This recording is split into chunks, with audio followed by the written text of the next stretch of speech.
Coach, what was the difference first half to second half from your guys?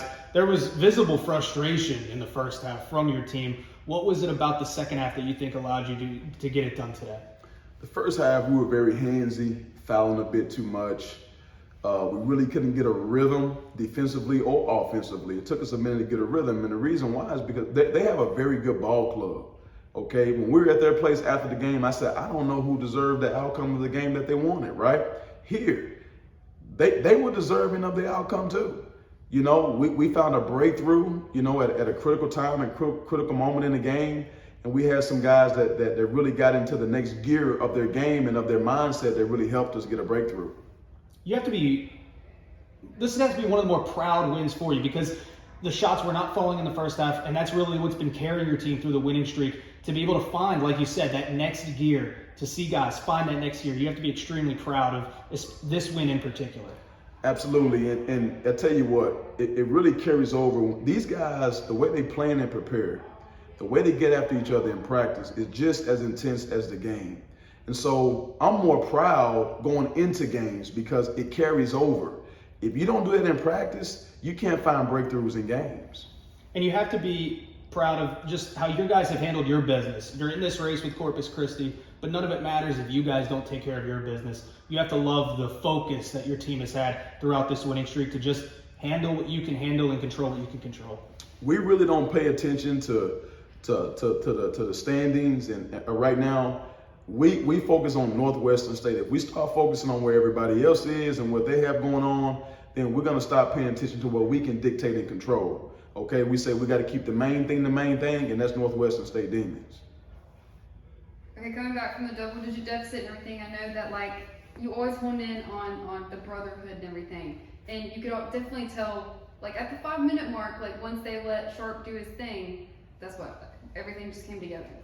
You know, the tougher it gets, the closer we get as a group, as a staff, and as a team.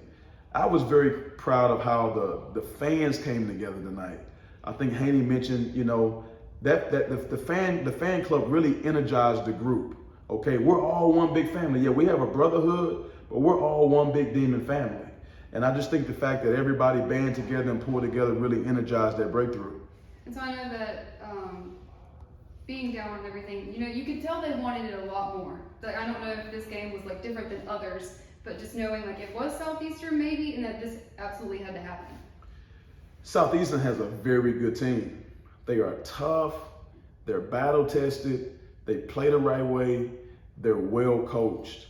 They have made us better every time we have played them, okay? But it's a testament to our guys that in critical moments, we're able to find breakthroughs.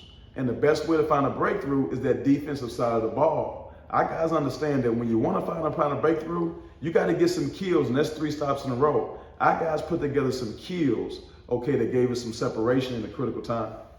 Talked about being on championship road. Haney's taking a lot of charges, none bigger than the one with 3.8 seconds to go. That was big time.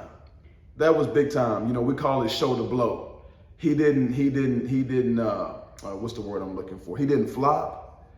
He waited for the contact and he shoulder blow. I mean, that's a very physical, strong guy that he was guarding. I mean, you know, we had to rotate some different bodies on him. But in that moment, Haney wanted that moment. He wanted to get that stop. But collectively as a group, I was just proud of how we band together. But it's big time, Haney selling out and showing the blow and getting that defensive stop. Coach, go back to non-conference. There were a lot of games like this that came down to the end. TCU, Southern Miss, Illinois State up there, Illinois State here. Was there anything you think your team learned from those games that they were able to put into action tonight? We played that tough non-conference schedule to expedite the growth of the team. Now, it could have turned out disastrous for us had we not learned from every outing. But the fact that these guys continue to learn, they're willing to learn, and they're able to retain information game in, game out, okay, our growth plates are still open. Even with 4 games left in the regular season, our growth plates are still open. Okay, that shows you how humble of a team we have. How close are you to hitting your peak? Everybody wants to hit their peak in March. How close are you to it, do you think? It's scary.